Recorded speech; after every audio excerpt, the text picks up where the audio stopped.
இன்றைக்கி நம்மளுக்கு வந்திருந்த ப்ரௌனி ஆர்டர் தான் பார்க்க போகிறோம். இதுதான் ஃபர்ஸ்ட் டைம் எனக்கு ஒரு ஃபர்ஸ்ட் பர்த்டே ப்ரௌனி ஆர்டர் வந்திருக்கிறது. அதுவும் 2 kgயில் ஸ்லாபாக வேணும்னு கேட்டிருந்தாங்க.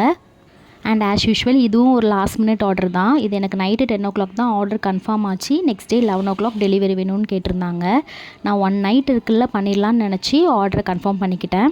எனக்கு ஒரு பிக்கஸ்ட் ஷாக் காத்துட்டு இருந்தது என்னென்னா, என்கிட்ட கொக்கோ பவுடர் ஸ்டாக் இல்லை 2 kg பண்ணுற அளவுக்கு.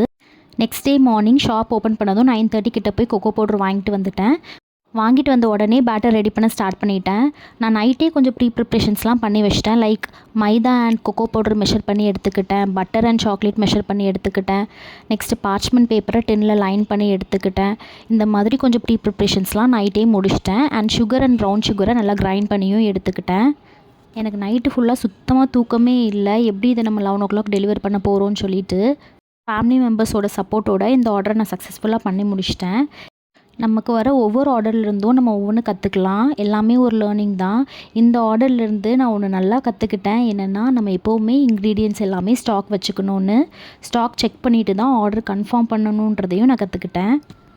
பேட்டர் ரெடி பண்ணி முடிக்கவே 10-15 கிட்ட டைம் ஆயிடுச்சு. ஸோ நான் இதுக்கப்புறம் தான் இதை பேக் பண்ணி, இதை கூல் பண்ணி, அதுக்கப்புறம் மேலே ஃபுல்லாக சாக்லேட் கோட் பண்ணி எடுக்கணும். ஸோ நம்ம கொஞ்சம் கூலாக இருந்தால் தான் இதை பண்ணி முடிக்க முடியும்னு சொல்லிவிட்டு நான் டென்ஷன் ஆகாமல் இதை கூலாக தான் ஹேண்டில் பண்ணேன். நெக்ஸ்ட் வீடியோவில் இதை எப்படி டெக்கரேட் பண்ணேன்னு பார்க்கலாம்.